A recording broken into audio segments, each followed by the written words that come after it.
All right, so we're here, man. This is your Rat Pack Sports Show. We're live. We're live. Rat Pack Radio WRPR. We're on the live stream here and getting ready to talk some football. We're getting ready to talk some Bucks because we are on Bucks Life.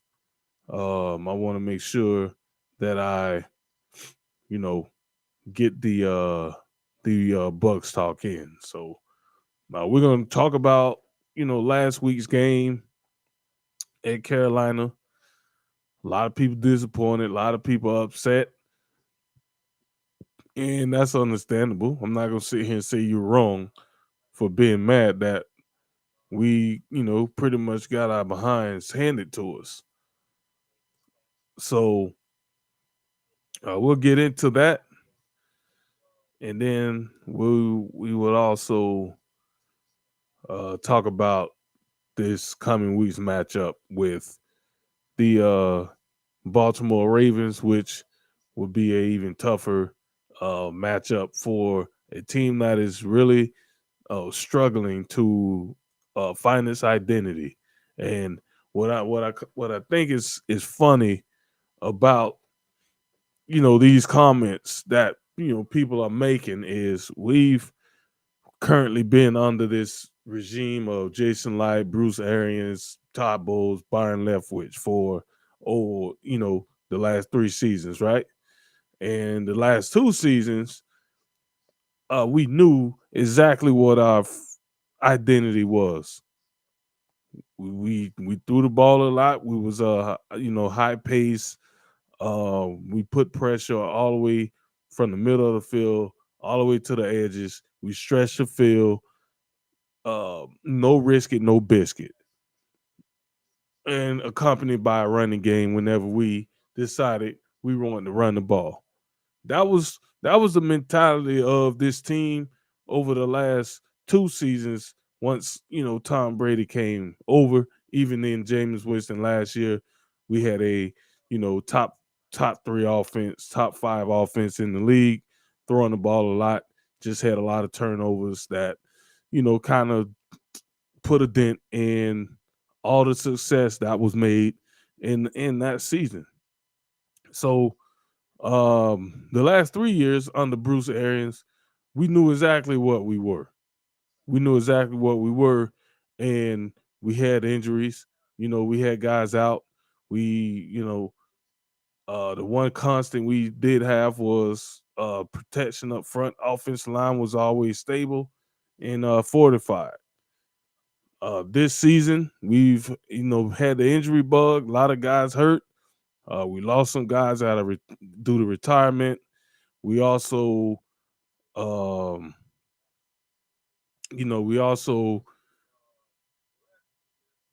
lost some guys to injury in training camp. Ryan Jensen, who I don't care what the rumors said or what anybody is saying out there. Dude, I've played football.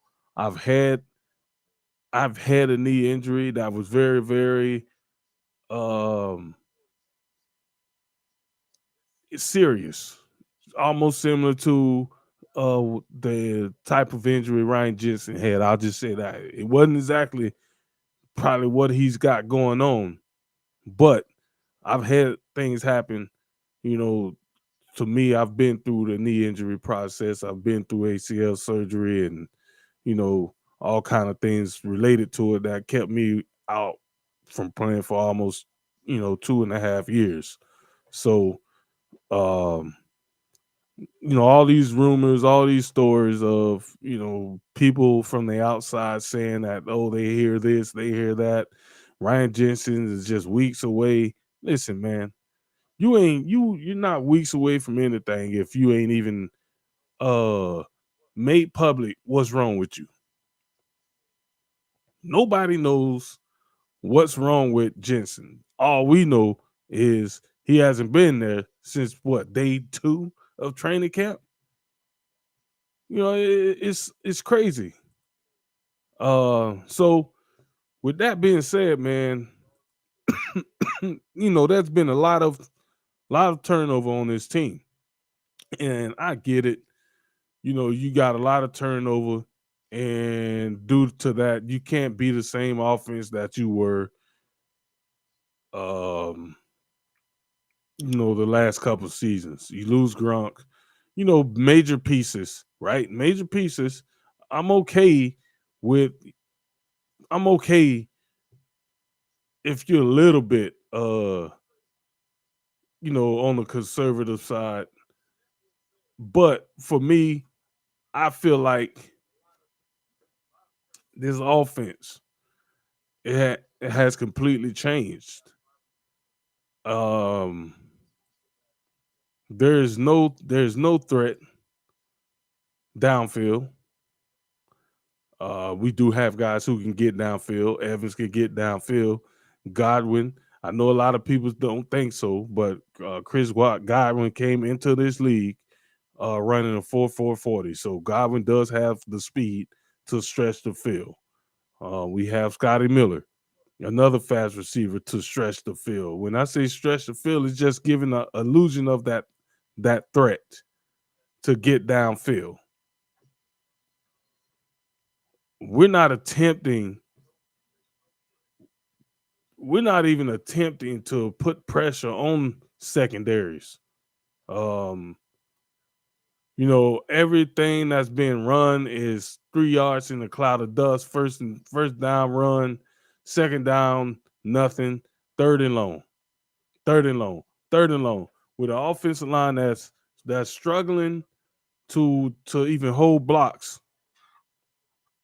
We have the worst running game in the league. I'm gonna be looking at numbers right now as I'm speaking. I am looking at our team numbers, and offensively, our offense is nearly bottom of the league. 330 yards per game average. We average 17 points per game um, through 7 games. I'm gonna tell you how bad our offense is, right? And when I name these teams, none of these teams have the skill position type players that we have. None of them. First team, Detroit Lions. Their offense is fourth in the league. Fourth. They average 24 points per game and almost 400 yards of offense. Um, they've been pretty good this season. Eagles, the dynamic offense. Cleveland Browns, even without Watson, they've which will be back in about a month. He'll be back. And then they'll be even more prolific on the offensive side of the ball. They're sixth in the league. Jacksonville Jaguars have the seventh ranked offense. Seventh. And I'm just looking at it from a yard standpoint because now if you go to points, Jacksonville still has a better offense than the Bucks. The teams that are scoring more points. Kansas City averages 31. Bills averages 29. Raiders are 27 points per game. Eagles are 26. Seahawks, which you thought the Seahawks would have been in some type of fire sale, and they are rebuilding themselves, can manage to score 26 points a game with you know, a bunch of nobodies. Well, a bunch of players that teams don't want. Like I said, Detroit Lions, top 10 in points. Falcons are 23 points per game, so they're a little bit better, than the Bucks, who were sitting at 17. Jets is over 20 points per game. Um, yeah, we're down there, man. We're down there, like down there. Out of 32 teams, out of 32 teams, we're ranked 25th in points scored, which is bad. It is bad, no doubt about it. There needs to be a lot more credibility with this team. And my man Mike says everyone in the Bucks land stop with the Grunk. Yeah, Grunk is not coming back. I already know who this is. We got a Dolphins fan watching, so that's my cousin. We're not talking about the Dolphins. But yeah, Grunk is done, man. Grunk is not coming back.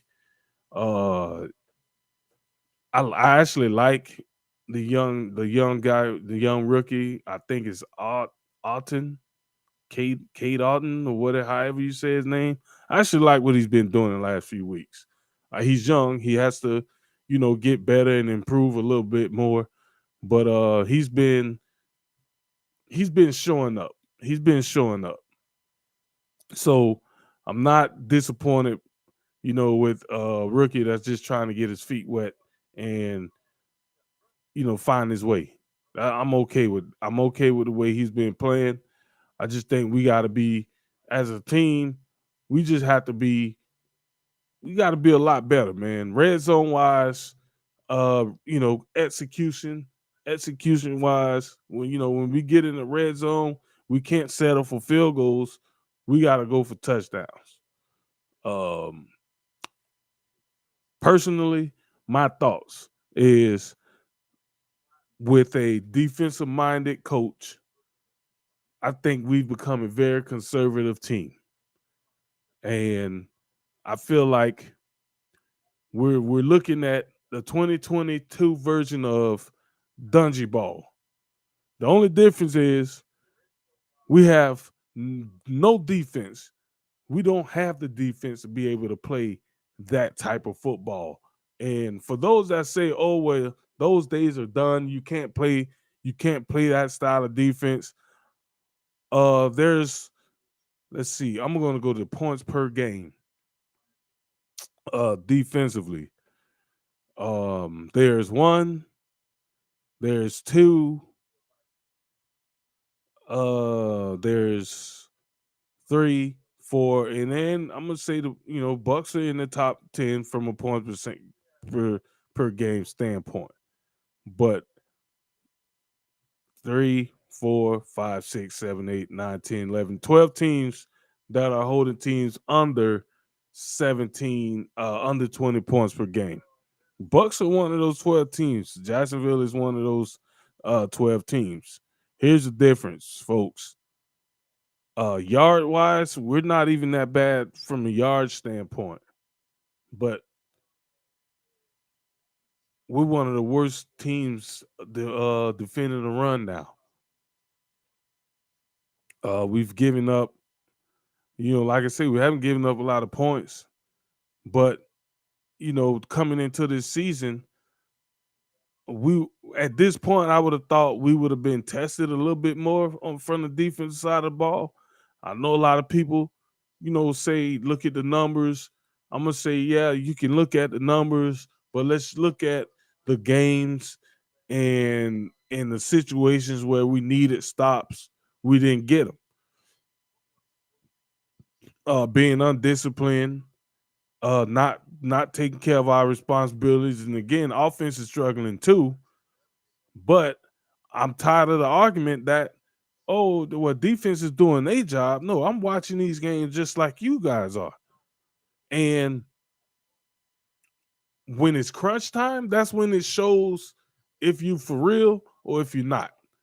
And when it's crunch time, they're not showing up in crunch time. Uh, in the we can go back to the Falcons game. In the Falcons game, we had them shut out at halftime, and in the fourth quarter they fell asleep. Great defenses don't do that. They don't let teams back in the games. Good defenses really don't do that. You know, Against the Steelers, uh, you know, the Bucks offense put it together in the fourth quarter to make the game tight, make it within a field goal.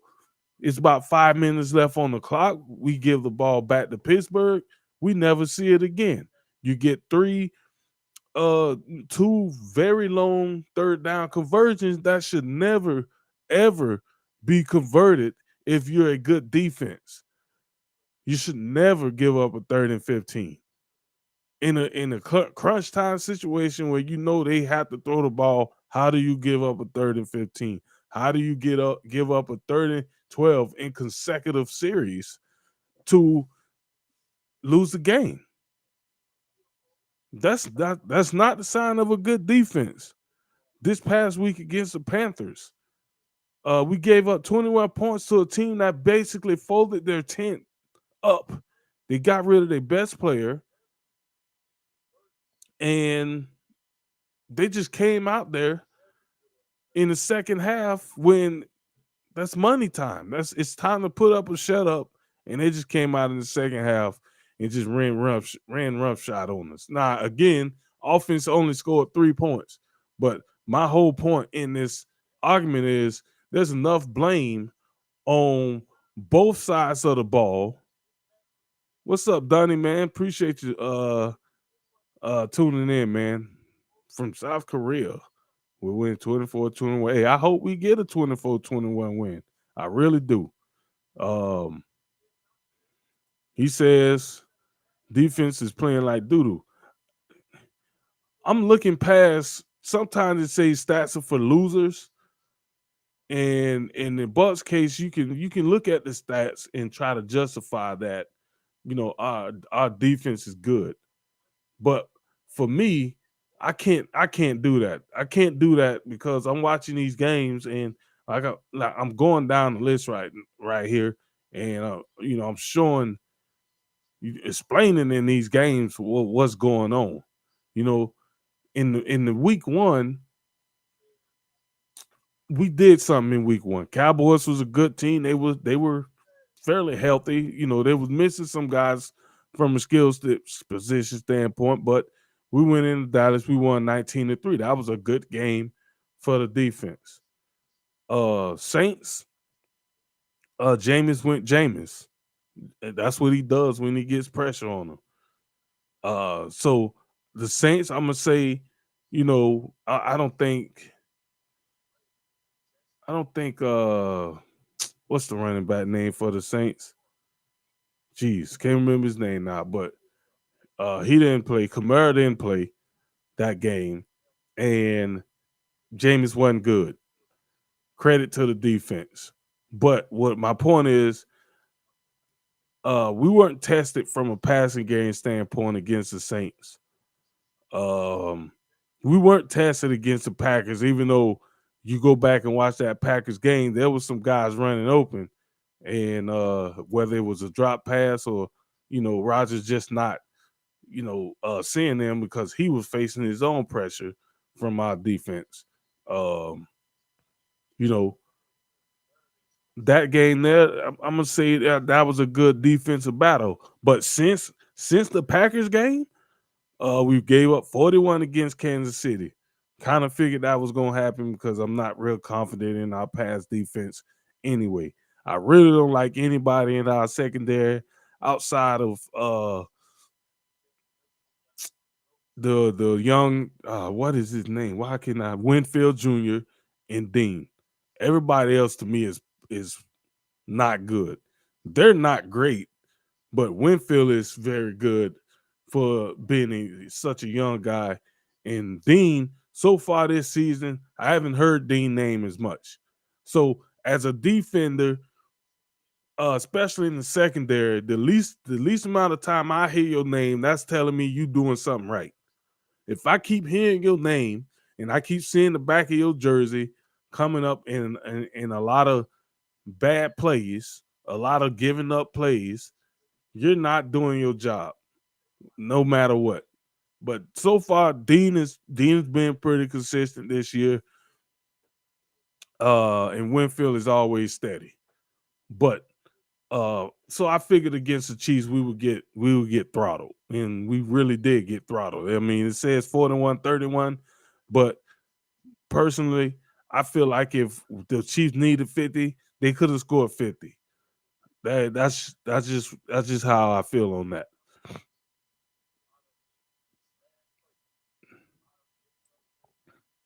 Let's see. Donnie says name of Saints running back is Garbage McGarbage. Yeah, yeah. I wish. I wish we had him. I wish we did had Kamara. He's a game changer for sure. But defense is bad. Donnie says defense needs to stop teams from converting on third down and longs. Yeah, yeah, we do, and we need to stop the run. Uh, we're not doing a good job at stopping the run at all. And again, the last 2 weeks we getting exposed. I like. There's been an argument I've been making for the last 3 years, and a lot of people don't like to hear it because to them it's crazy talk, you know. But for all the great things that Devin White does, blitzing, um, to me he does nothing else. As a middle linebacker, Devin White has been playing middle linebacker his whole football career, as far as I know.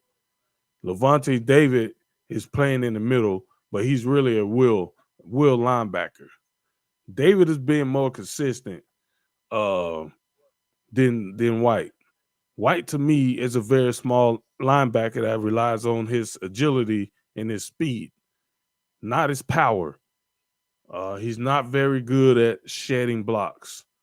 He's not very good uh, at just filling the holes and plugging them. He's not a thumper. I've yet to see this dude come down through a hole and just straight snot bubble the running back. Because a lot of times he's just trying to use his speed and agility to kind of like jump out the way of the block, or he just over pursue. He has 53 tackles on the season, but I would like to see Devin White's Pro Football Focus rating because that'll give you an idea of what he's actually doing out there on the field. Um, it's just not a whole lot of going on, man. Just not a whole lot going on. I just know, um, Winfield has 39 tackles. He's fourth on the team. You got Mike Edwards, the other safety, with 42 tackles. He's third on the team. Winfield is fourth.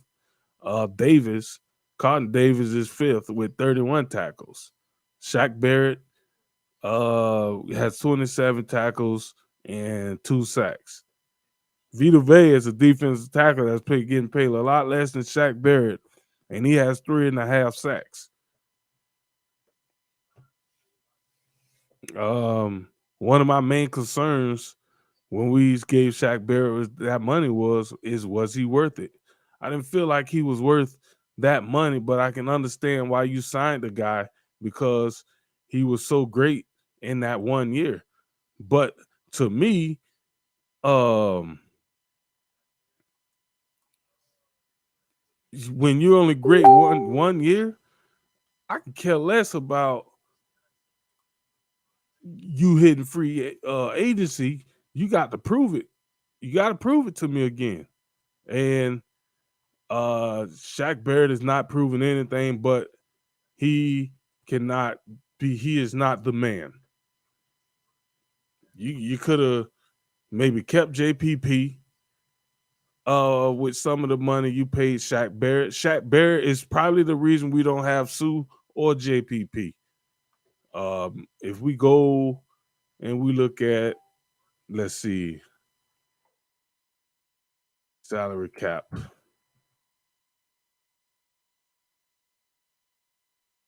Let's see, because I'm a Shaq Barrett is probably one of the three highest paid players on the team,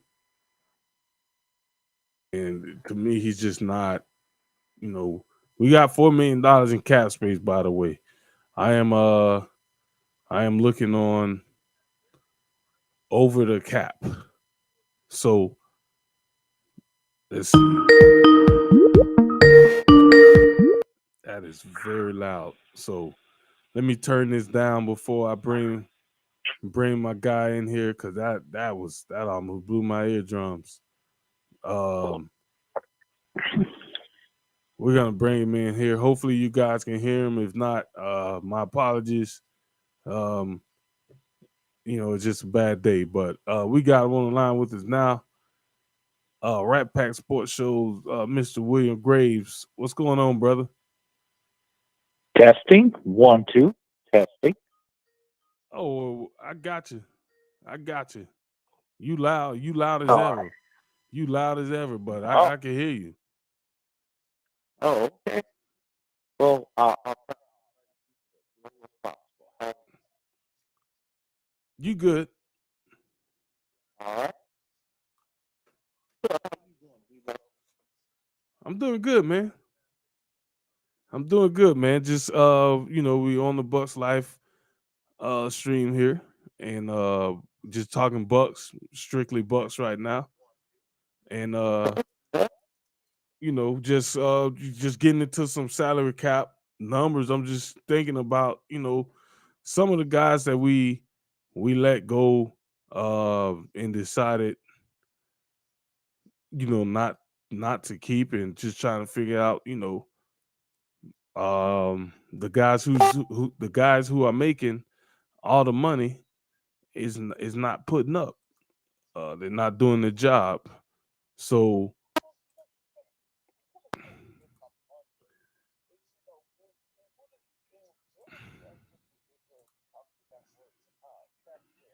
yeah, I was just getting ready to talk about him and his. I wanted to see exactly uh what his cap number was, and his cap number it it's 8. Okay, so I'm looking at it. So I'm looking at it right now. Shaq Barrett cap number is $8 million. That's his cap hit. But there's zero guaranteed money on his contract left. But his cap number, yeah, his cap number is 8. But if we cut dude after, well, he's probably done after this season. I don't know. But Donovan Smith is the highest paid player on this team at 15, well, at 18 million. 18 million. That's what Donovan Smith, that is that is his cap hit. 18 million.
No, no, no, he's not. And he wasn't worth the contract when we gave it to him, but they felt like they needed to sign him. He is a product of Brady, quick release. If Brady was one of the quarterbacks that like to hold on to the ball, his football grade would probably be a lot worse.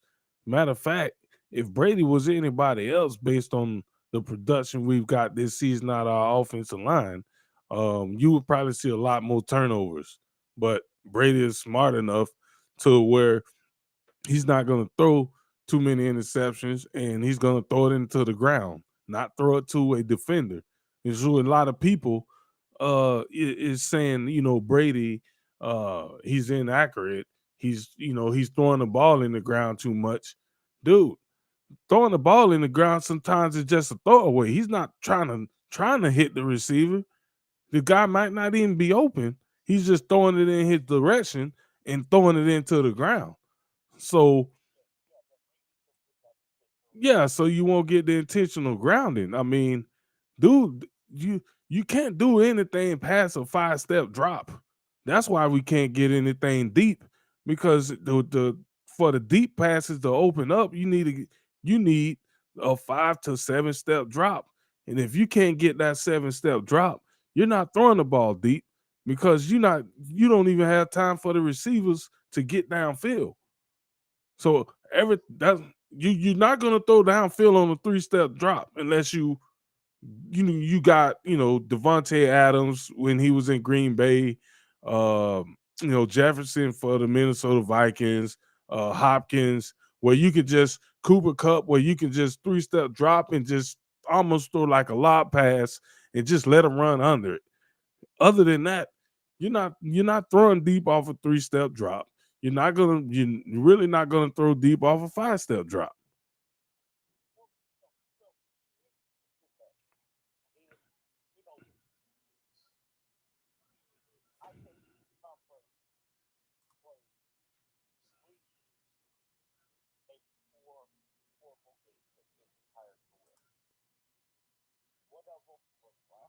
Mm-hmm.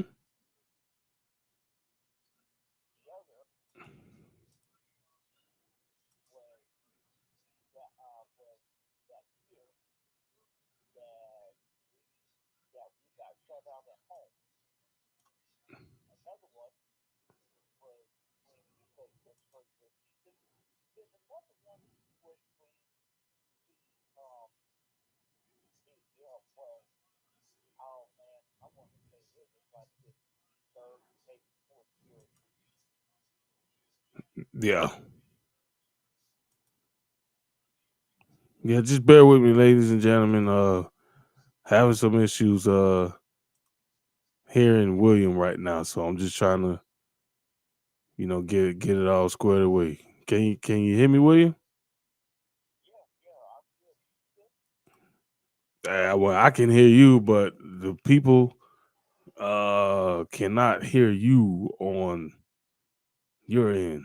I'm telling you, bro. I really do hate. I think it's Skype, bro, because I'm getting levels with everything else, and I'm not getting it levels anywhere. So let me see something here. Go.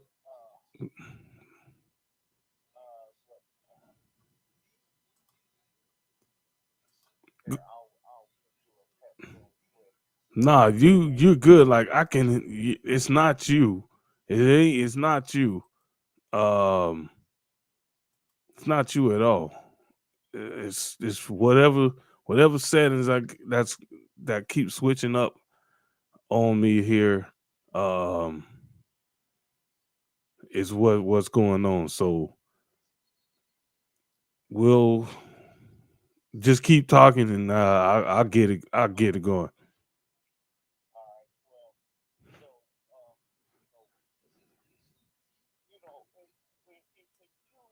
You know, in, in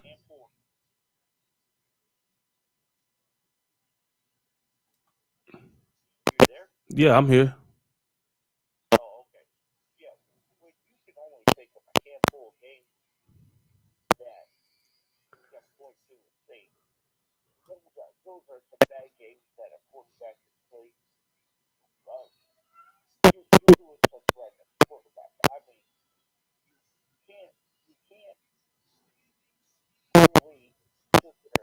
running into the GOAT conversation with um when when playing horrible games all the time. So, I mean, Brady has definitely won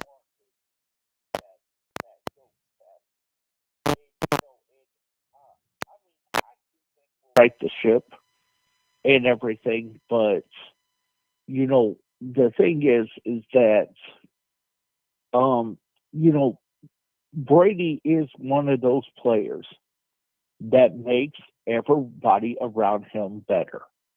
And yes, I did say on Monday, Brady don't get a pass for last Sunday, and he don't.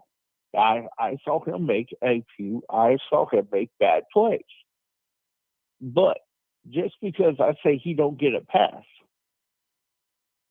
doesn't mean I don't think he is a good quarterback. I've had to resign myself because I used to be a a very anti Brady guy. I you know I but after actually getting to actually see the guy and see him play live and and really and actually sitting back and just watching him play, man, look, um, I changed my tune on Brady really quick. He'll never be my favorite quarterback. That will always be Dan Marino. But man, I had to give the guy his props because when I went to see him play live in Indianapolis, yes, you can say yes, it was just the Colts, but to actually see how that man works, that he is impressive. He is probably what I would call a surgeon on the field. Uh, yeah, no,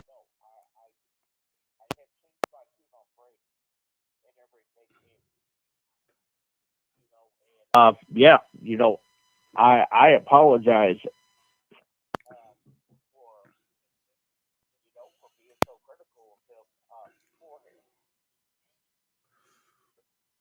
Yeah, well, for me, man, it's like this. Um, we've seen such bad quarterback play for a very long time in the history of this franchise, and there's been very, very few years where had good quarterbacks. Um, Brad Johnson was a good quarterback. Jeff Garcia was a good quarterback. For a little bit of a stint, Josh Freeman looked like a franchise quarterback. Whoa, Uh, whoa, whoa! well, I mean, he was, but he fell off. So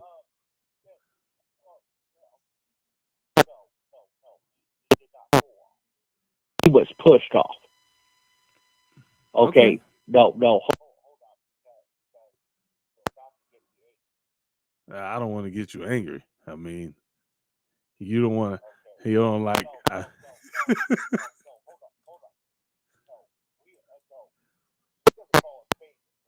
Okay.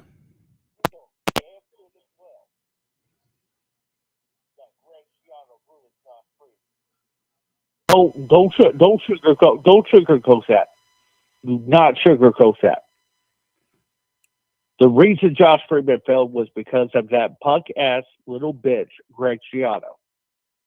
Hey man, hey, this I got you. Hey, I'm not disagreeing with you, bro. Man, you done had this conversation. I'm just saying, Mm-mm.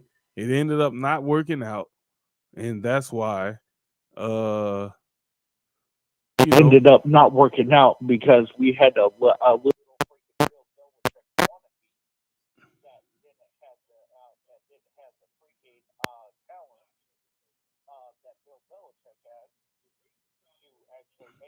full contending team.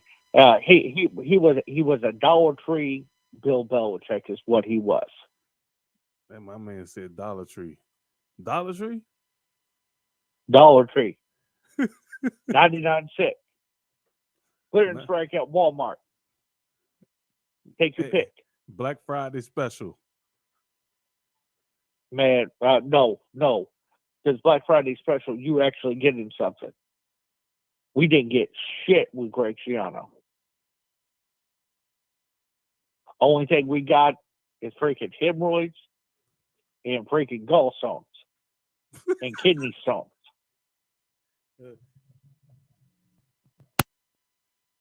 Man, ooh, let man look. I guess I got you going a little bit, huh? The amount of disdain that I have for Greg Schiano is ridiculous. I think there's a lot of Bucks fans that that really hates Greg Schiano. I'm one of them. I Uh, think the guy uh, uh, came here and ruined the whole franchise, set us back uh, 5 years. oh man, easily. Yeah. You know, like I said, I understand that they had to pivot and they had to do what they had to do because what's his name decided not to come and everything like that. Believe me, I get it, but man, you all could have done better. The but that was a very now what was Malcolm Glacier still alive? No, Malcolm. Well, I think he was still alive, but as far as like day to day operations, he Oh, was out okay, of the yeah, picture. He yeah. was out of the picture. All right, well then, his kids, okay, the owners now, they made a bad decision. They made a bad move.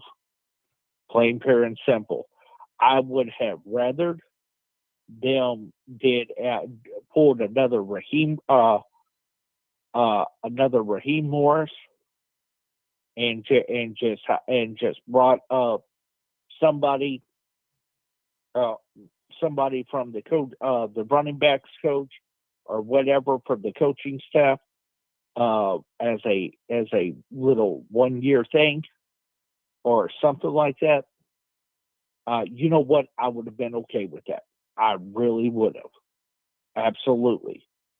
But you went all in on this guy because he was quote unquote like Bill Belichick. Well, I'm sorry, but I I don't believe remember Bill Belichick destroying a franchise. I believe they went all in on Greg Schiano because he was a friend of Bill Belichick, and again, like you said, they figured he would be somewhat of a Bill Belichick clone, and no, it's the reason why Belichick is going to go down as one of the maybe best coaches to ever coach, and that's you can't. His success in New England probably rivals any head coach that's ever sat on those sidelines with the success that he's had in New England. So, anyway, there's a lot of people, excuse me, there's a lot of people that don't like Bill Belichick because he wins too much. There's a lot of people that didn't like Tom Brady because he won too much. And they hated New England, they hated Brady, and then Brady became a Buccaneer, and they still hate Brady. So and then you had the ones that that love Jameis that hates Brady just because Jameis Winston isn't the quarterback here. Look, I'm not going off on the limb when I say that because I be in these Bucks groups a lot of the time, and I'm having a lot of conversation with people, and I observe. I don't say much a whole lot of the times. I observe what people are saying, and I know what's going on. So I can say that with full confidence that Mm-hmm. that is the case with this team, and that's why people are so up in arms about Brady struggling. Brady's struggling. Oh, he's not mobile. He's We need a mobile quarterback. So no, And he listen. is 45 years old. Hey, listen. Brady ain't never Whoa. Brady wasn't mobile at 25. He wasn't mobile at 25. So what is confusing people to think that Brady at 45 is going to be mobile when at 25 he wasn't even mobile at 25. He was the same quarterback at 25 that he is here at 45.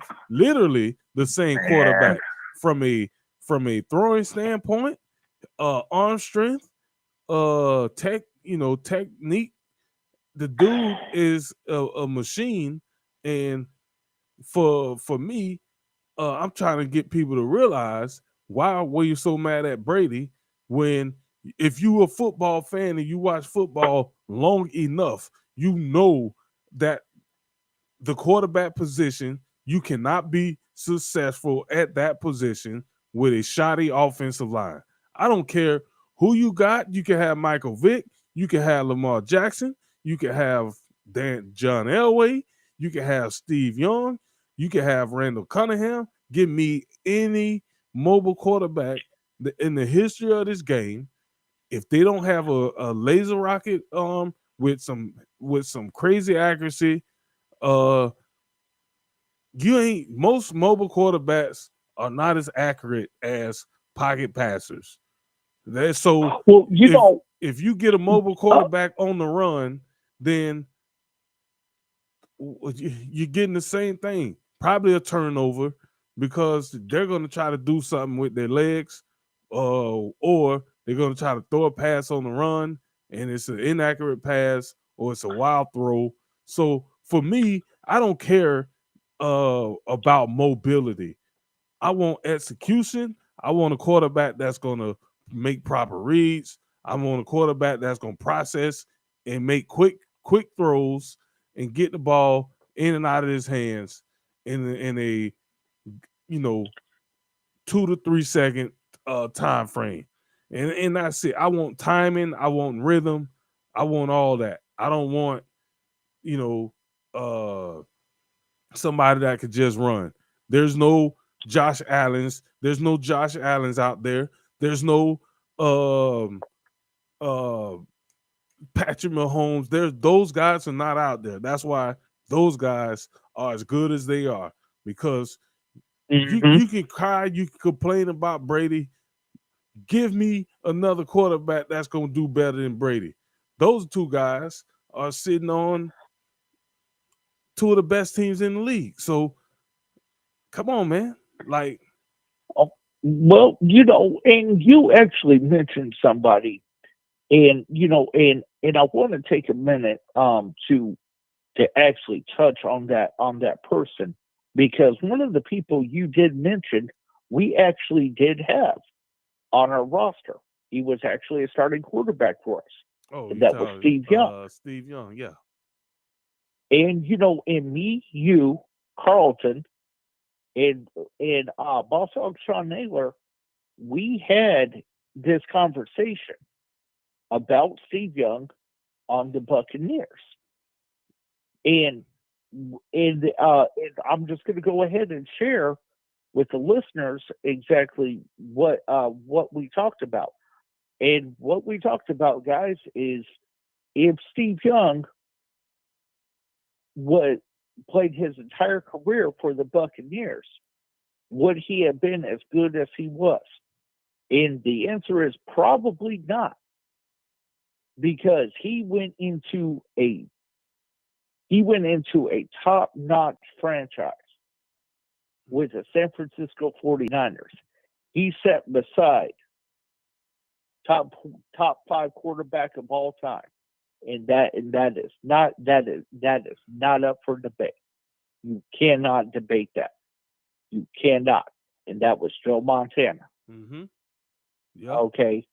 But look, folks, my top five quarterbacks are very easy. At the very top is Dan Marino. Second is Joe Montana. Third is Peyton Manning. Fourth is Tom Brady. And number five has got to be Bart Starr. Look, folks, you can switch out a couple of players here and there and everything like that, but at the end of the day, if you do not have Joe Montana in your top five, there's something wrong. Okay, and that is what we discussed. Steve Young was handed the keys to the Corvette, and Steve Young took that Corvette to the Super Bowl, twice? Mm-hmm. Okay, we didn't have that here in Tampa. Now, had he played his entire career at Tampa, you know what? Maybe at the end of his career, maybe he would have gotten a Super Bowl, because at the end of that career, his career ended in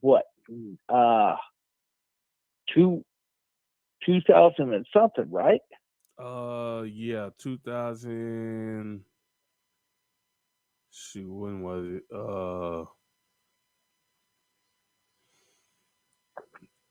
Man, I can't remember now.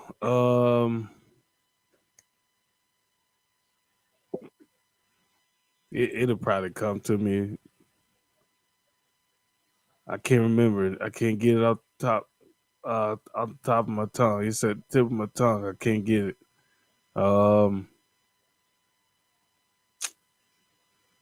Shoot.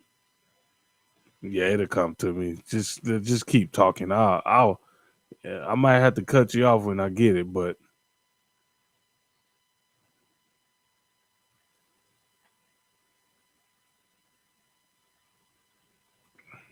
yeah. So, No, his career ended in 1999. So you know what? He might have been able to get. We might have been able to get one or two Super Bowls, because they're in that 96 season, I believe. That is when we started making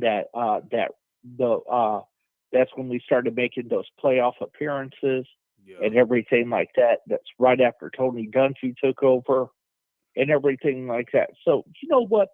I'll say that he might have been able to get one or two Super Bowls. Yeah. But he would not. I don't think he would have had the career that he had, because you're talking a lot, and I do mean a lot of heartache seasons, the 80s and early 90s and everything and all that. And honestly, I would I don't know. I don't know if he would have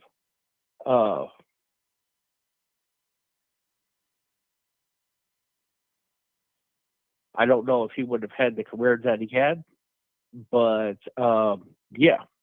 Hey, Debo, hold on a second. I got to take off for a minute. All right. So we'll keep going while my man William is taking care of his business. But yeah, it's been a franchise where we haven't had much success, from the quarterback position. So I don't understand why all these people just, all of a sudden think that they got all the answers, and they, it's all Brady's fault. Like I don't understand how you can't see what's going on in front of him. How do you just ignore what's not happening in front of him and think that he's going to be successful even without his offensive line? How's that? Uh how's that even possible? It's impossible. Brady's been immobile his whole career. He'll stay immobile. It's not one point where this dude is going to all of a sudden get speed. So, as an organization, you have to do a better job of putting guys in front of him that can hold a block. That's what you got to do. You got to put guys in front of him that can hold a block. If they can't hold a block, then you just really you hurting yourself. You hurting yourself, man. And uh at the end of the day, it's always about improving and getting better. If you're not improving and getting better, then you gotta have that next man up mentality. And a lot of times that next man up mentality ain't you know it ain't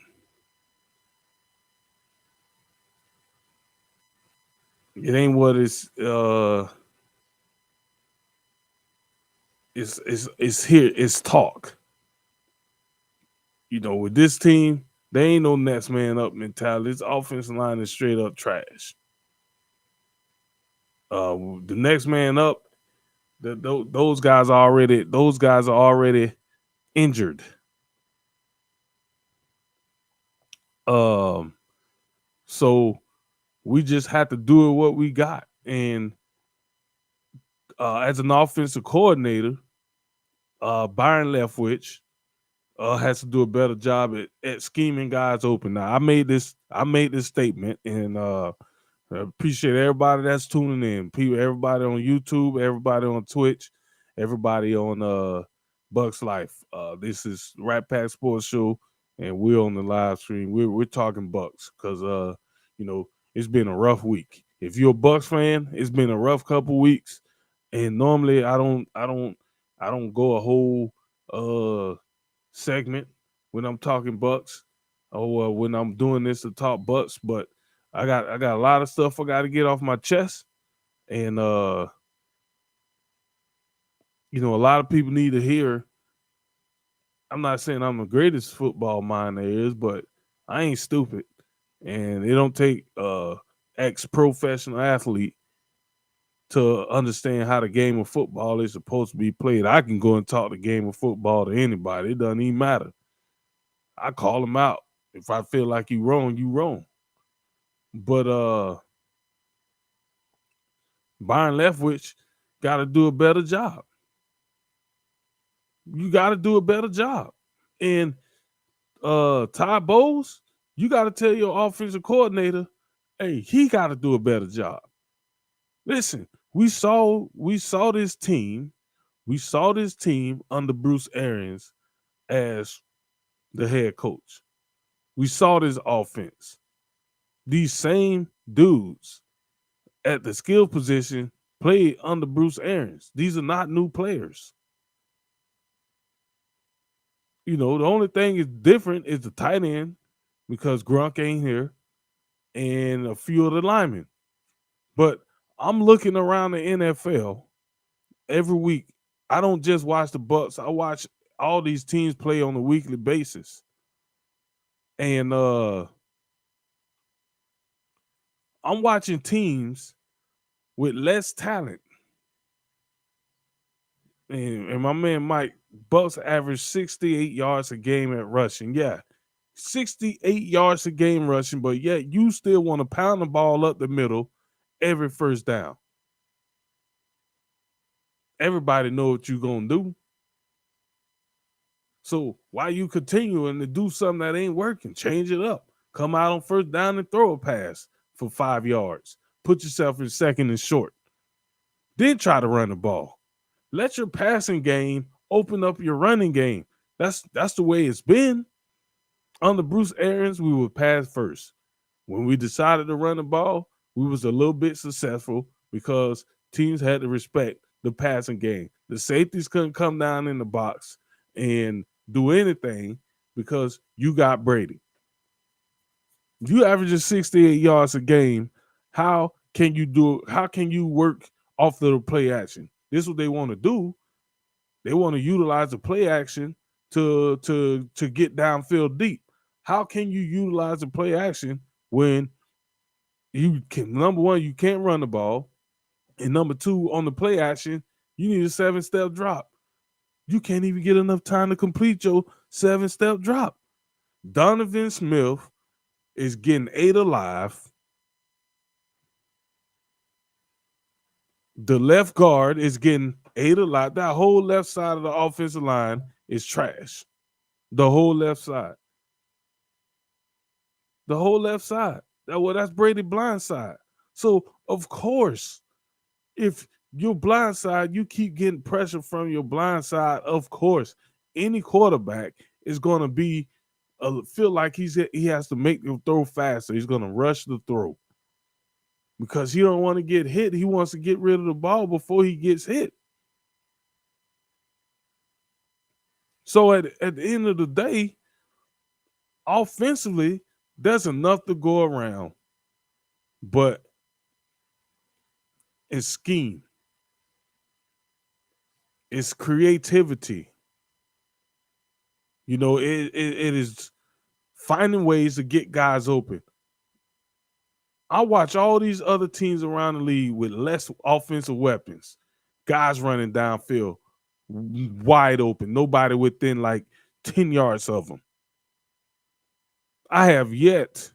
The first play we had a guy running that wide open was the last game against Carolina, and Mike Evans dropped the pass.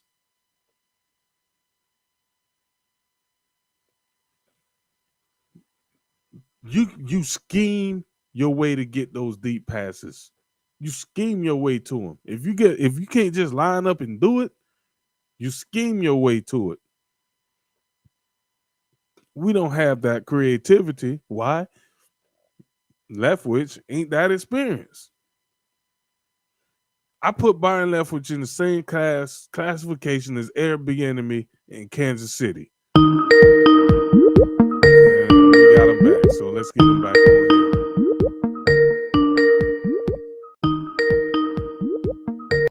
So yeah, I put Byron Leftwich in the same category as Eric Bieniemy in Kansas City. You got the job. Andy Reid is really the offensive coordinator over there. Because Andy Reid is still sitting on the sidelines holding the playbook. So you can't tell me that Andy Reid still don't have some type of voice in the offense. Oh, you absolutely know that he has his thumbprint all over that offense. I mean, and this is something else that we've talked about. You look at the Chiefs offense right now, and then you look at some of those offenses under Andy Reid there in Philadelphia. They may not be exactly the same, but you can sure pick out some similarities. Oh yeah. That's why I look at Leftwich, and Bruce Arians gave him an opportunity. Ain't nothing wrong with that. He gave him an opportunity to be an offensive coordinator. I'm okay with that. I don't have a problem with that. The last few seasons, we know for a fact that when they was game planning for each game, it was Tom Brady, Bruce Arians, and Byron Leftwich sitting in the room, coming up with the offense for that particular game. Now, it don't look like, Brady's the quarterback, but these plays we running, bruh, what Brady had worse years in New England, and we weren't running play sets like this. No, they're not. These plays that we are running, they're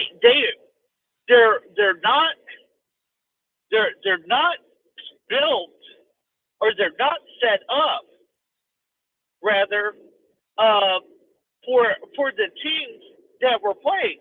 Let's go back and let's take a look at the Pittsburgh game. The Pittsburgh defense was down to their third string defensive back. Yeah. We sitting there running the ball. Yeah. Why? They punked us. Why? They punked us. That's why. Like, no, man, come on. Yeah, they punked. They punked us. Man, anybody with a Madden playbook could have called a better game than that. Okay? Like, look, I'm sorry, but no,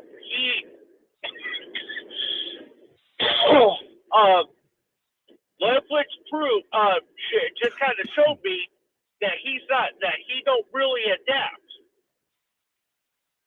and everything to the situation. Otherwise, we wouldn't have been throwing the ball. Because, man, look, we had Evans out there. Matter of fact, I think Julio was even out there. Yeah, in the first game, they had everybody. Okay, so like, come on, man. You mean to tell me that you're sitting there looking at this defense with third string defensive backs, and it doesn't cross your mind to throw a couple of quick outs? It don't cross your. You got the quick out. Some button hook passes. Some over the middle passes. Come on, man. You mean to tell me you couldn't sit there and call it over the middle with Evans or Godwin? Come on. Hey, look, I could have called a better game than that. And I'm not an offensive guy. I think, man, it's just too predictable, man. It's too predictable, and I feel like we back in the Dungy years where we knew the play. We knew if we know what play is coming. Don't you think the people that's got all week long to look at film know what's coming? I mean, it's just so. Yeah, but the offense is slow. Well, the offense is slow, and a lot of that is just absolutely. tempo. It's just tempo because Evans is not slow. Scotty Miller isn't slow. Godwin isn't a slow player. It's the tempo they playing at and the lack of push or lack of trust that's going on. Well, it's just not getting the job done. Well, look, I don't know what Bruce Arians' official title is with the Buccaneers, but he may need to come back and be a offensive consultant or something.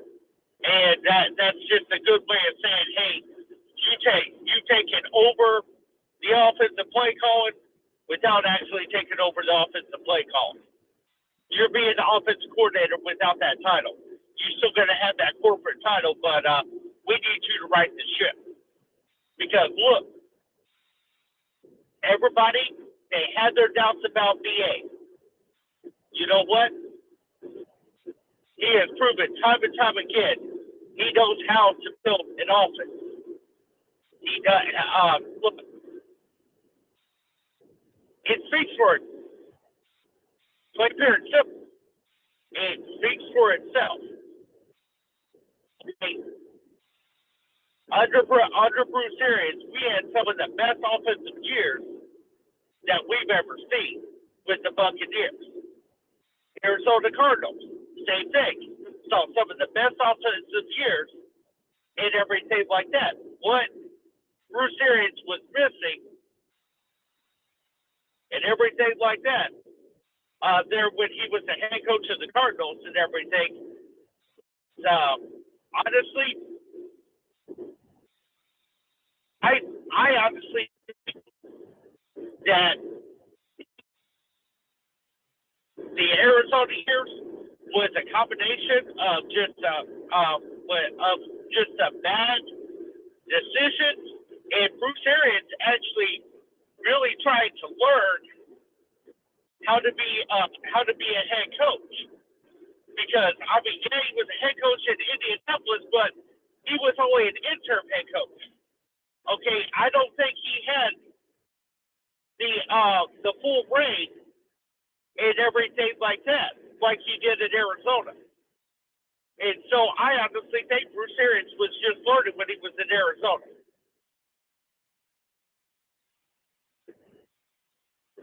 Hey, I agree with everything. Everything you said, man. Everything you said.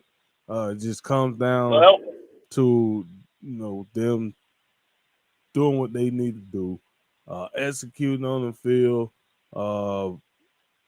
blocking, catching the ball, just more focus, play with a little bit of fire and energy. But this team has quickly taken the mentality of its head coach, which is calm, reserved, laid back, not really, beating his chest about things, and it's good and but all. you know But what though? you ever yawn and got a cramp in your neck? Oh, I got a cramp in my neck. That ain't good, man. Might need to go get you a massage or something, man. These Buccaneers have you getting cramps in your neck now. I'm gonna make a phone call to Robert Kraft. Over there at Crafty Kelly's. Yeah, go to Kraft and Kelly's and get the hookup. Man, let me ask you something. Could you see Bruce Arians pulling a Joe Gibbs?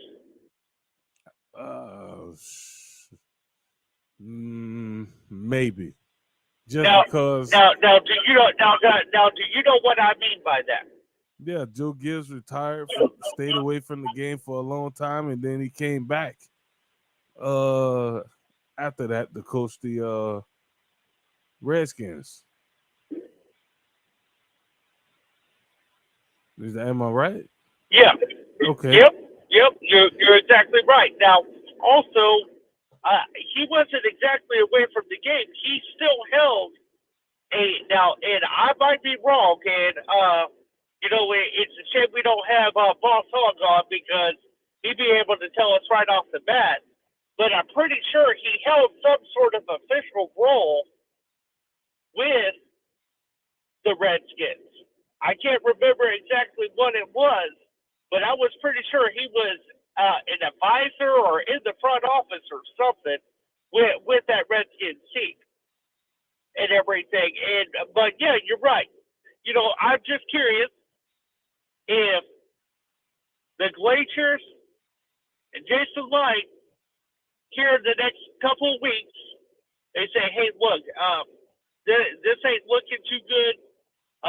Is there any way you could take back over,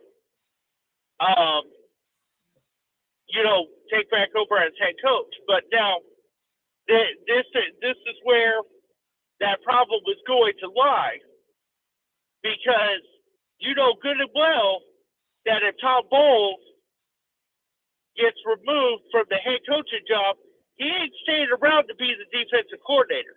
That ain't happening. So now you are going to have to find somebody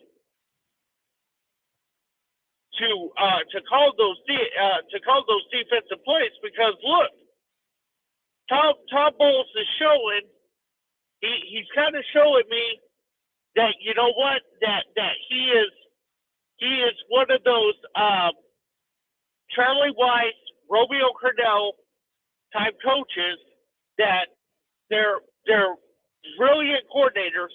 They're just not really head coaching material. And you know what? There ain't nothing wrong with that. And you know, I really hate to say it, but you know, I mean, like I said, man, I mean, we're sitting here, we're looking, and we're starting to see shades of the Jets when he was the head coach of the Jets. And that's not a road I want to necessarily go down, especially when we have one of the greatest of all time as our quarterback. That would just be a shame to waste his career like that. Yeah. You're right. You're right on that one.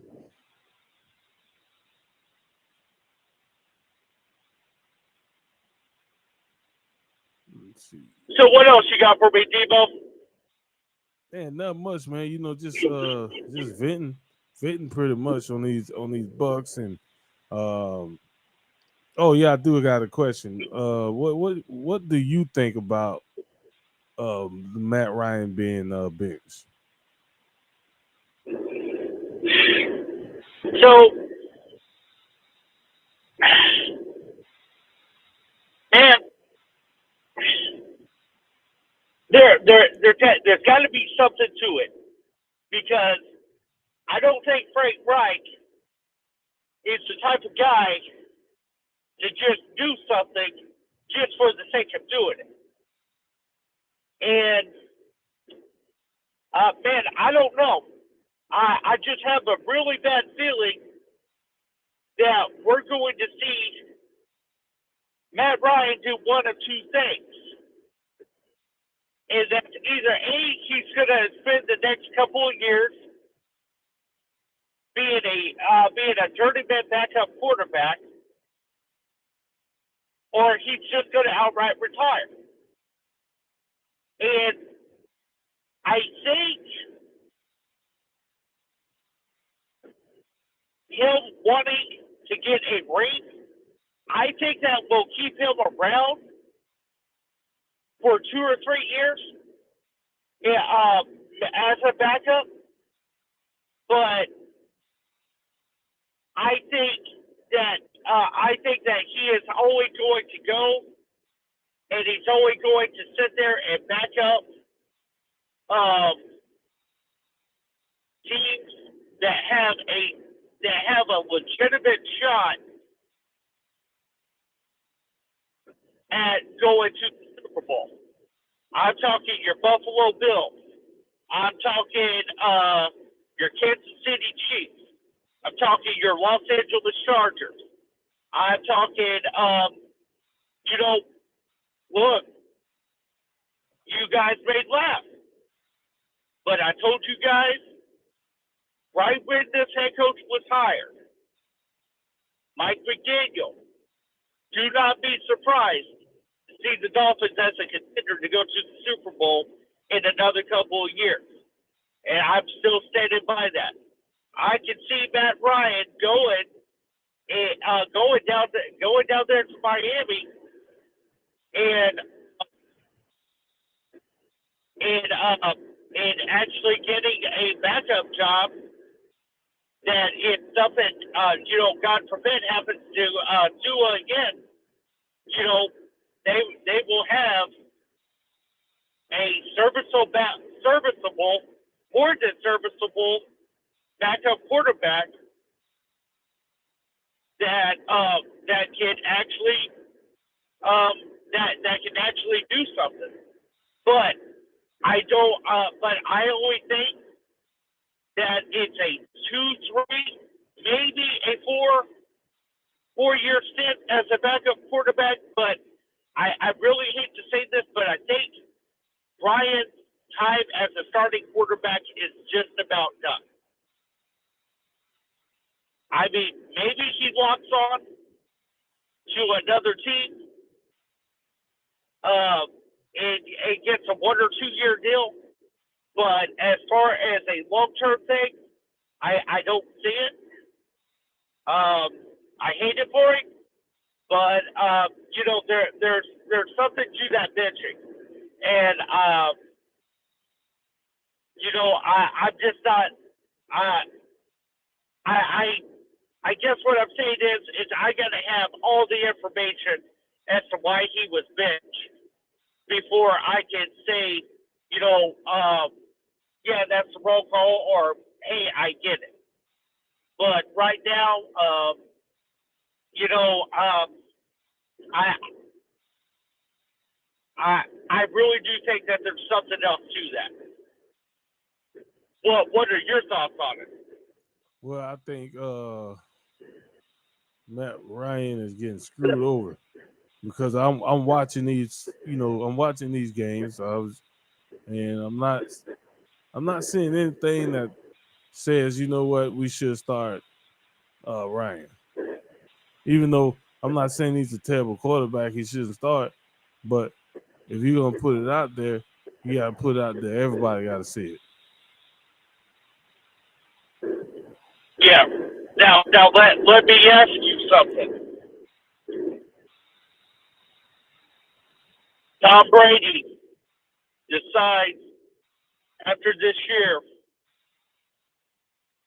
that he's just going to ride off into the sunset. Let's just say that something happens like what happened in 2020, and we just start clicking at the right time, and we go all the way and we win the Super Bowl. Everybody. Yeah. And Brady goes, "This is a sign. I'm riding off into the sunset.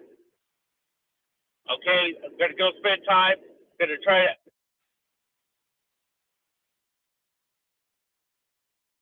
Comes on the market. Would you take a shot at bringing Matt Ryan in?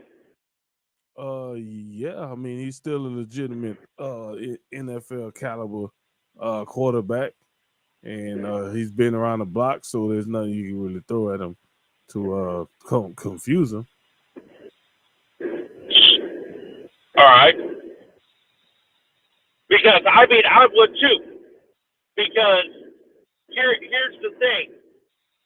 We still need to see what we got with Kyle Trask. And if for some reason Trask just isn't that guy,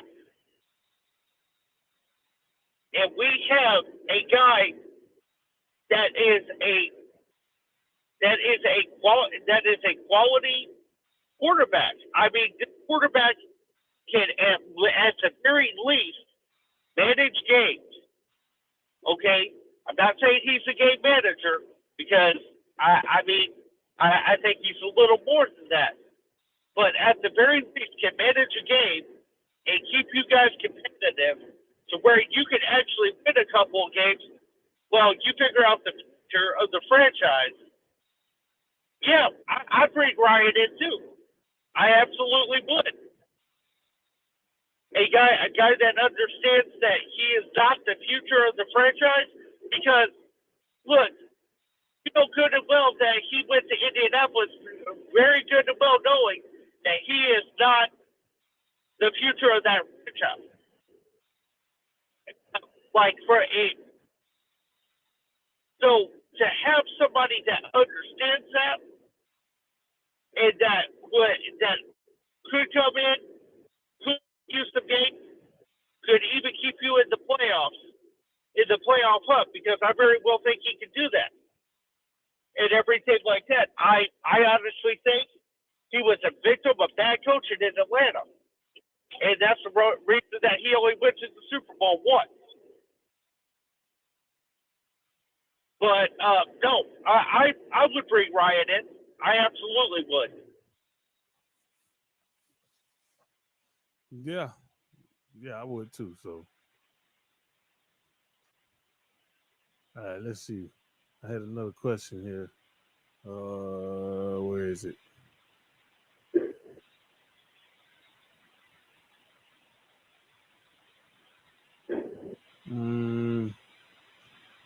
No. By the way, are you hearing me okay? Yeah, you good, man. You good. So Okay. Well, I'm sure you probably figured this out. I'm in my car and everything, and every once in a while that microphone system kind of acts up. So,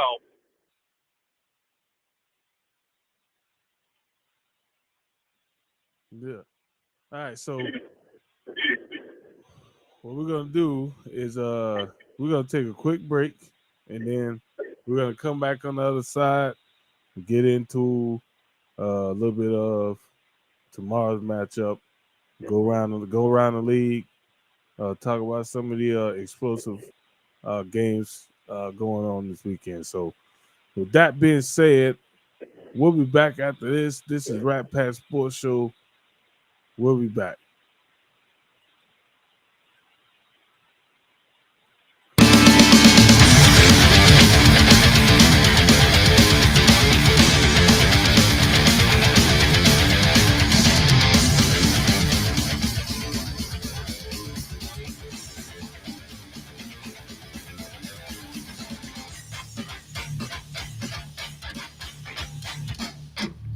Every day,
All right, all right.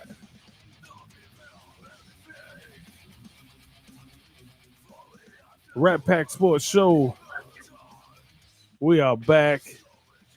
We are live. Rat Pack Radio, WRPR live. RatPackSports.com, also the Rat Pack Radio WRPR app. We are also streaming on TuneIn as well. So if you can't get the app, you can find us on TuneIn, and we make it a little bit easier for everybody to get us on their devices or their phones. So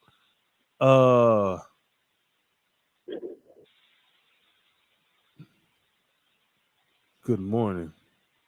Real Miss Testa, however you say that name. Good morning.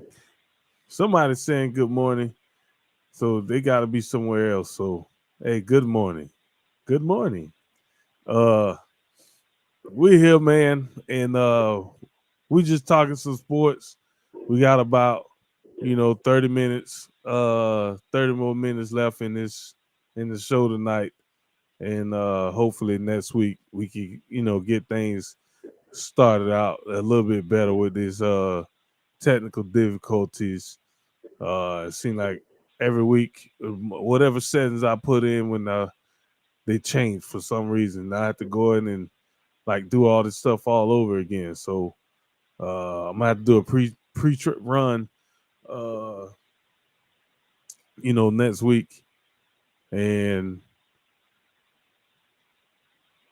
make sure we all good before we go live on air. So my buddy Mike want to send a shout out to Notre Dame of Maryland University, preseason ranked number 1 in their conference. So a lot of people don't know or do know.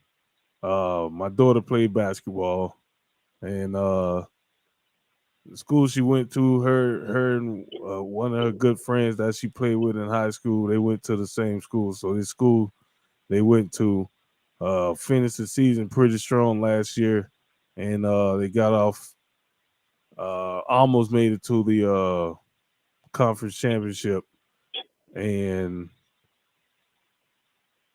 this season they came in ranked third, number 1 in the conference in the preseason. So they got some high expectations coming into this season, and my daughter and his daughters is looking to be some big pieces to the puzzle, and hopefully they can run it all the way through the season. You know what I'm saying? Let's run it all the way through. Nobody. There you go.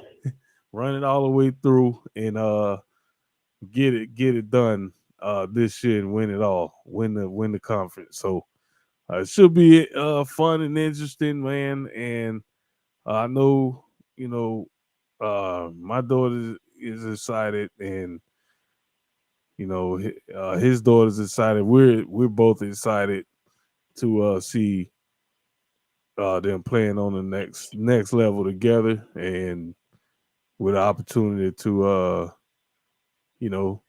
win the championship in their first year. So we will obviously throughout the season we'll be giving some little updates on the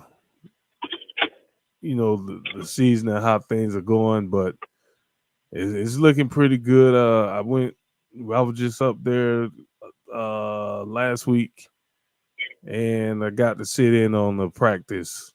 Coach let me sit in on one of the practice, me and my cousin that I went with, and then another player's parents was there as well, and that was pretty cool, pretty interesting to be able to sit in on practice and just watch them as a fan. I'm used to coaching, so anytime I could just sit there and watch as a fan, it's a different feel. But it's all good. So yeah, so shout out to them for the preseason ranked number one, and their season to get started here in about 2 weeks. So they got some work to do, but should be a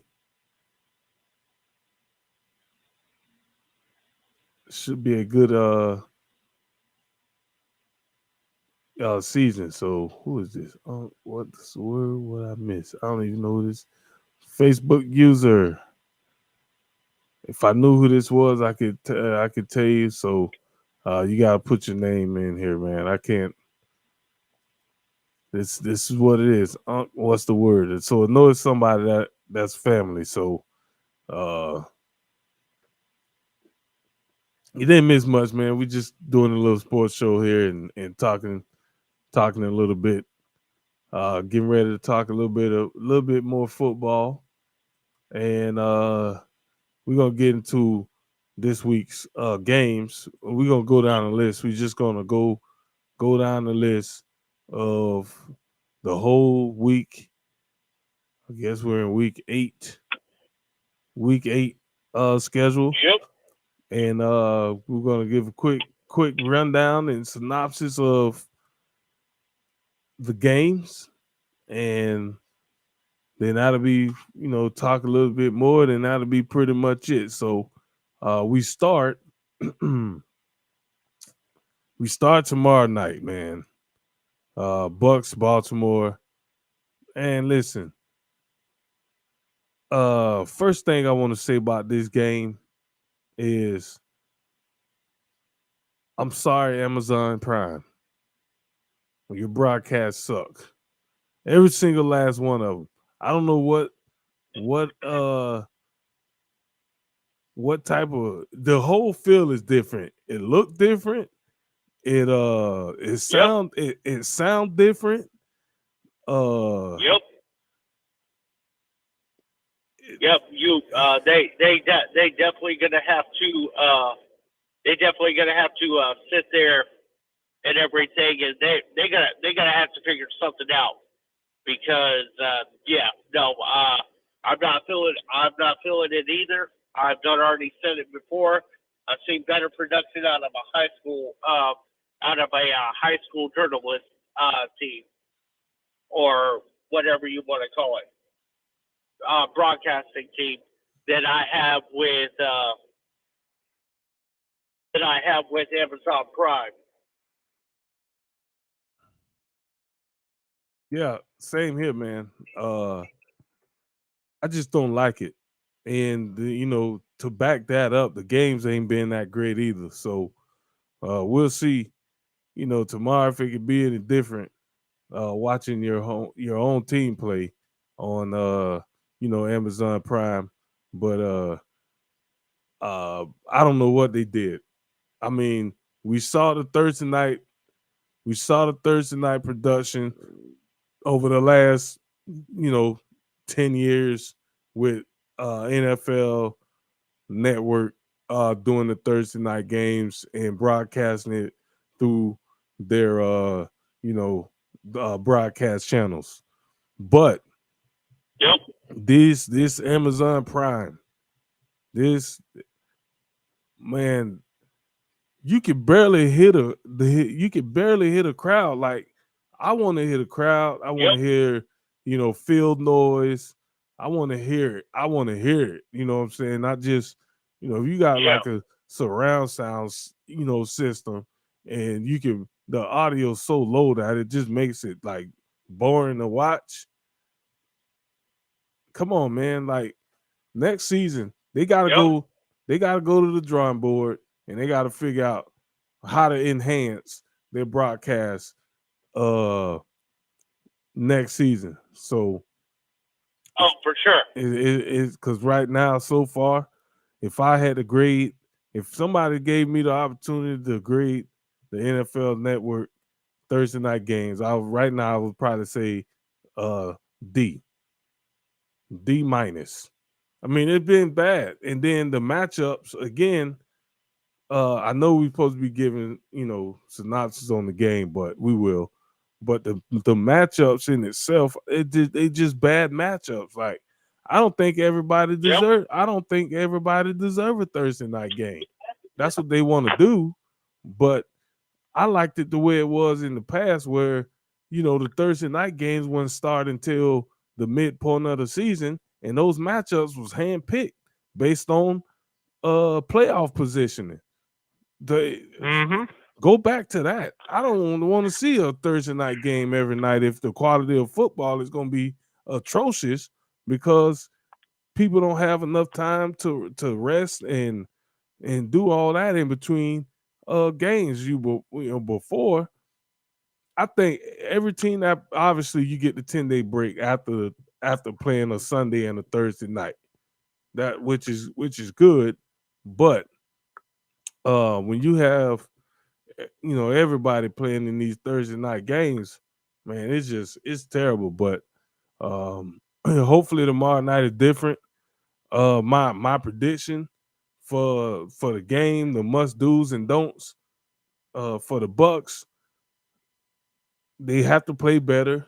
You have to rush the passer better, and you got to convert on third downs on offense, and on defense you have to get off the field on third downs. Now this week, you let the last two quarterbacks you play on you on third down, and this week you get in a third down situation and Lamar Jackson can just take off and run. You got to figure out a way. You have to figure out a way to get off the field. You have to figure out a way to keep them in third and long situations. And if if Devin White is as good as he think he is, you put him on since he's 4-4 and he has all this speed, you spy him on Lamar Jackson, and if he gets loose, it's his fault. And that's how you got to do it. You have to leave a spy on him. Please don't send him on the blitz, because if you do and he don't get there, Lamar Jackson is out of there, because we're playing man to man. So I just gave y'all the game plan on how we should attack the Bucks. The Baltimore Ravens.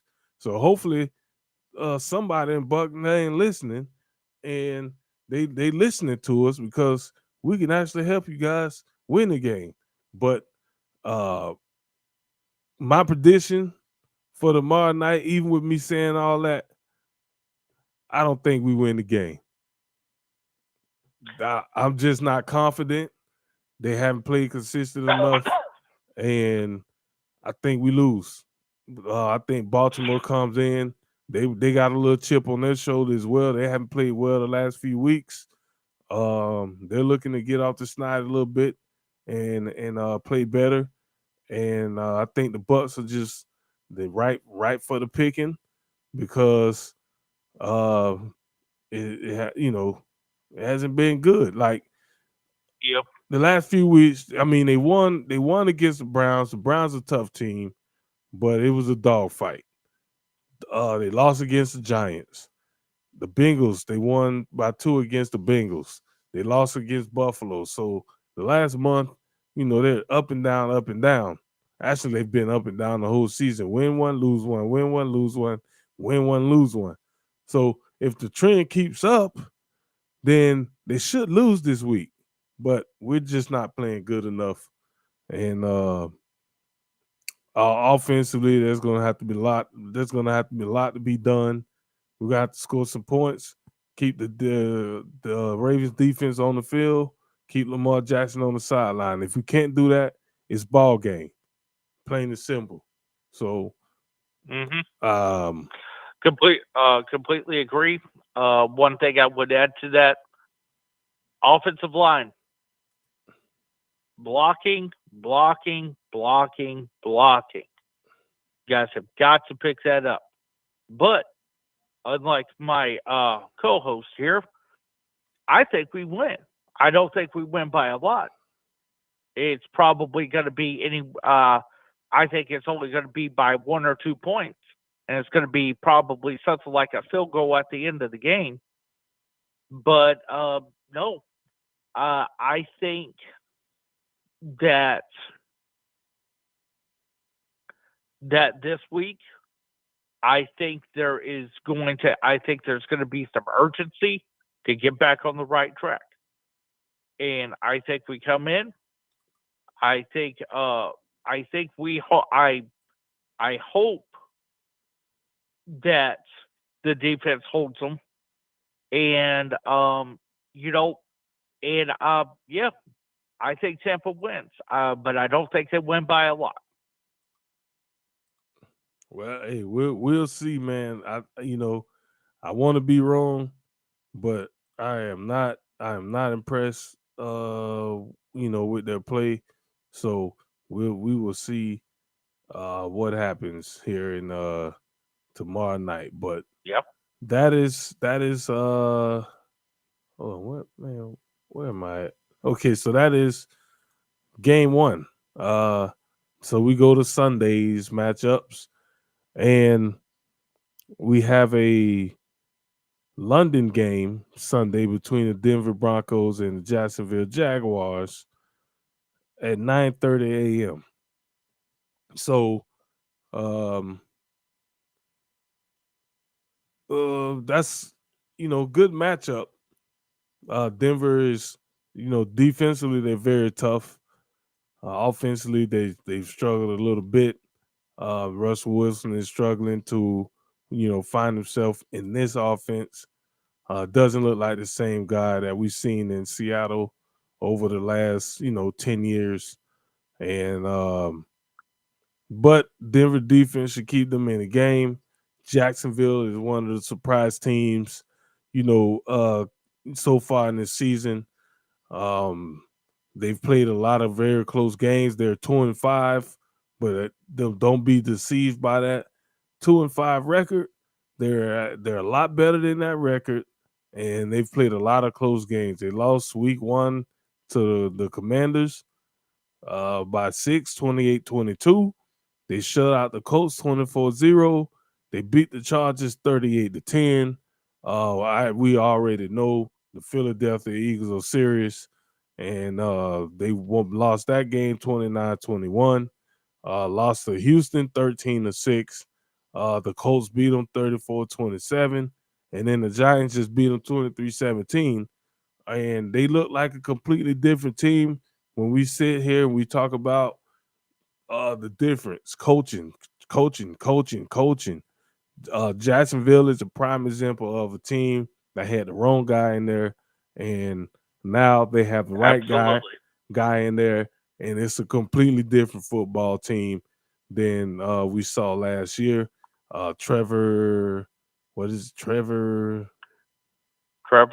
Lawrence. Trevor Lawrence is coming into his own and has played some really good football up to this point. So with that being said, I want to take Jacksonville. I want to take Jacksonville in this game.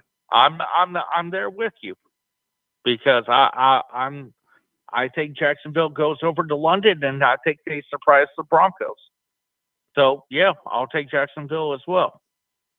Yeah, and it's a home game for Jacksonville as well. So it doesn't matter when you go over to London. Actually, there's so many different uniforms and in the stands from people who support all 32 teams. So it should be a good game. Though those atmospheres in London are always really good and active. So we will see who comes out on top. But I'm going to take Jacksonville in that game. All right, next matchup. Carolina, Atlanta. In Atlanta, I'm just gonna take Atlanta. I don't care what Carolina did last week. The Bucks obviously are a train wreck in their own, and Atlanta's played some very tight games. They're sitting behind us at 3 and 4 in the division, and I just think Atlanta is better than Carolina. So I'm taking Atlanta. Well, I'm going to take the Carolina Panthers.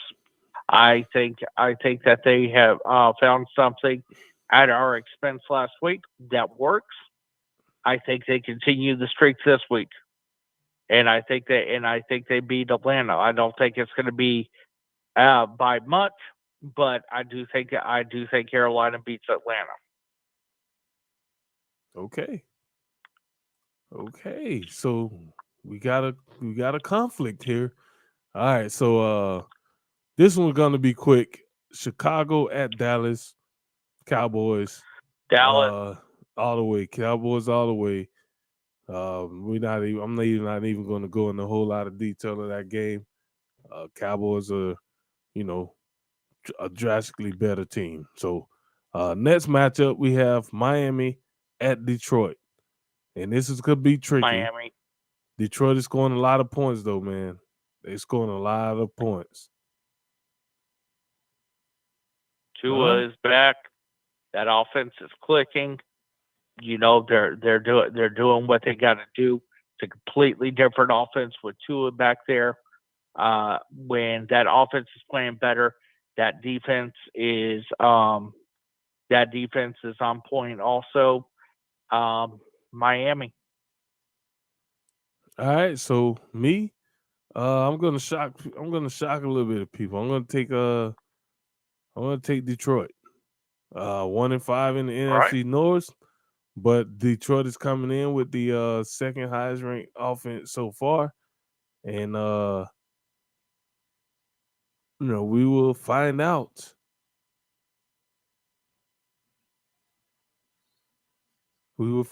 So I am taking the Detroit Lions. I like, so far I like what they have done this season, even though they only have one win.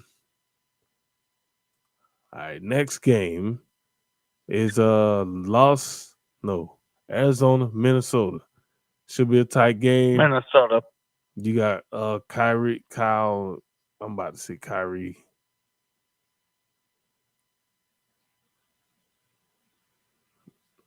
Minnesota. I like Arizona.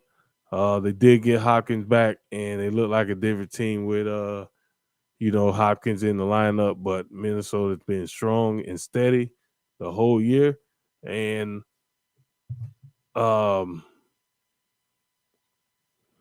going to take Minnesota.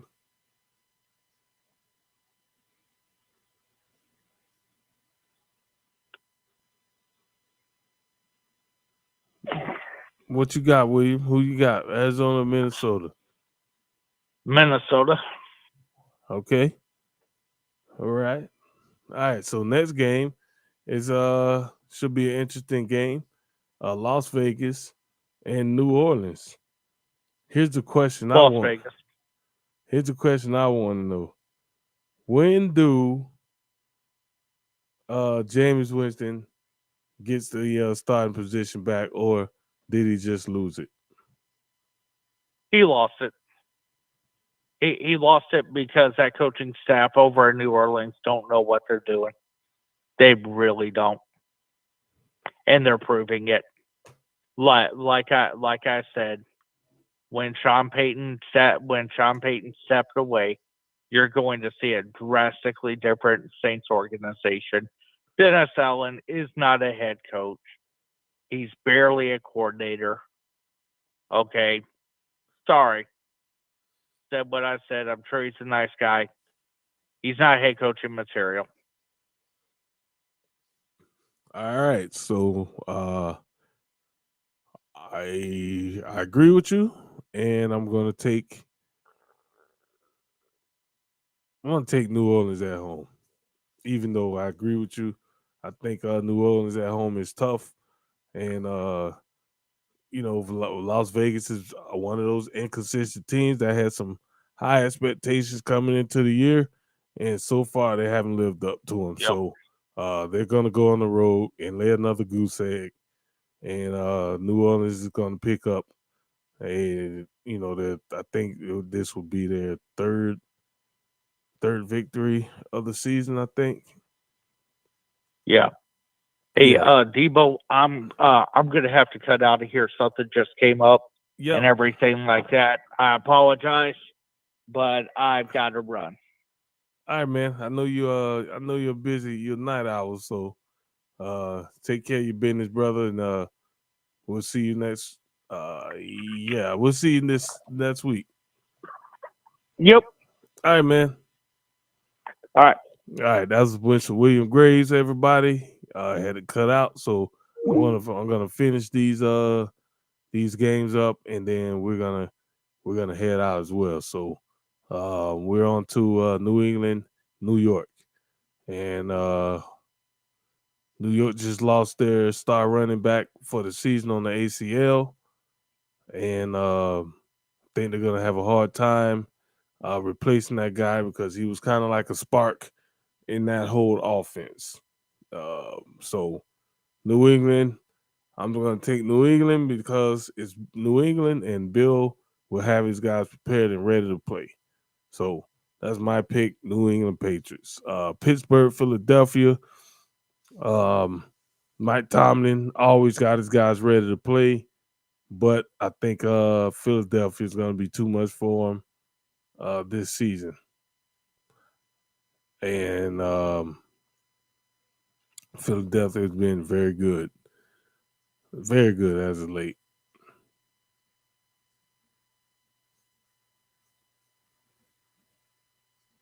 All right, so next game is Tennessee and Houston. Tennessee, I'm not even gonna guess on that. Houston, no, we're gonna take Tennessee. So we got Washington, Indianapolis. This could be an interesting game.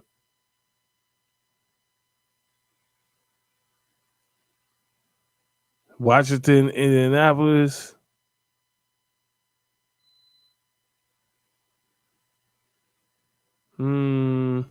Indianapolis going through a little bit of turmoil.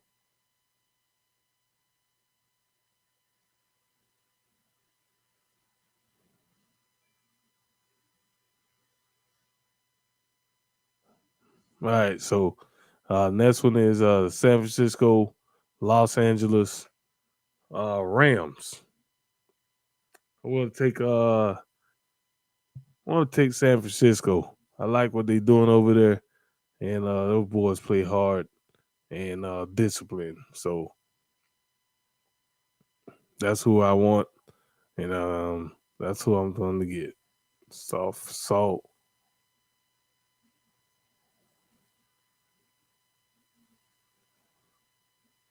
New York, Seattle.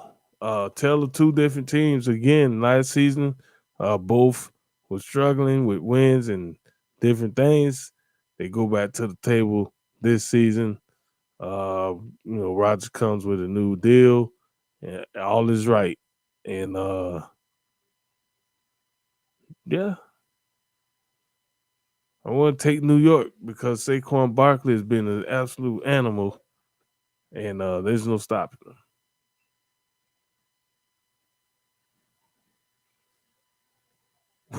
Yeah.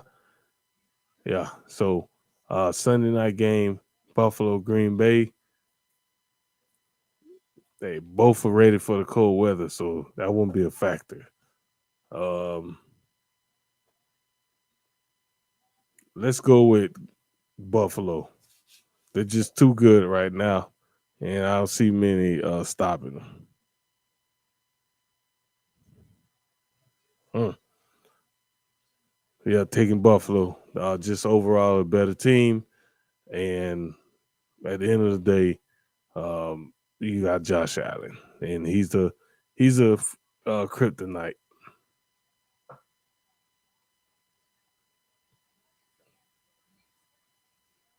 All right, so the last game here is Cincinnati crawling at Cleveland. I'm going to take the Browns. They've been playing better.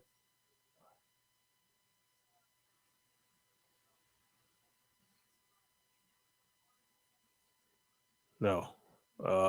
Yes. So got it. Cincinnati will be on the Monday night game. So those are my picks, man.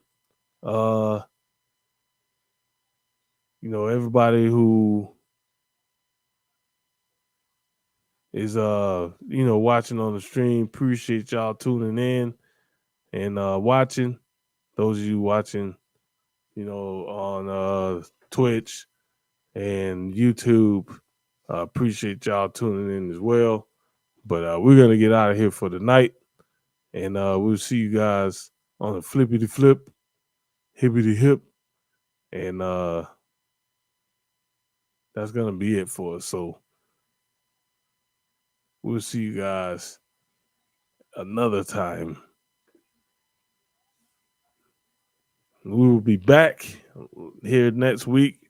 We may go Sunday night. Just depends, but I'm gonna try. And if not, we'll be back here the same time next Wednesday night here live on Rat Pack Radio, WRPR. So with that being said, I'm gonna see y'all.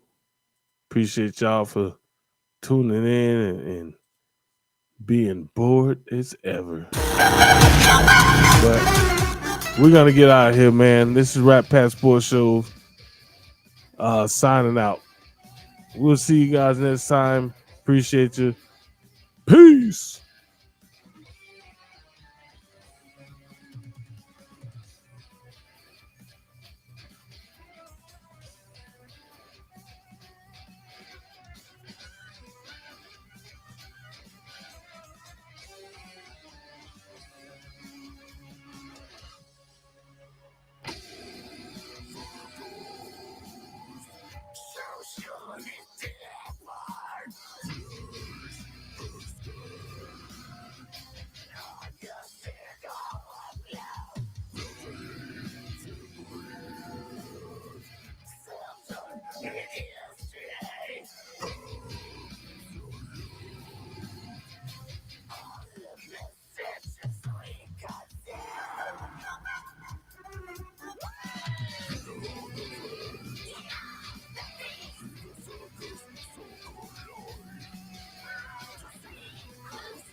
Fantastic!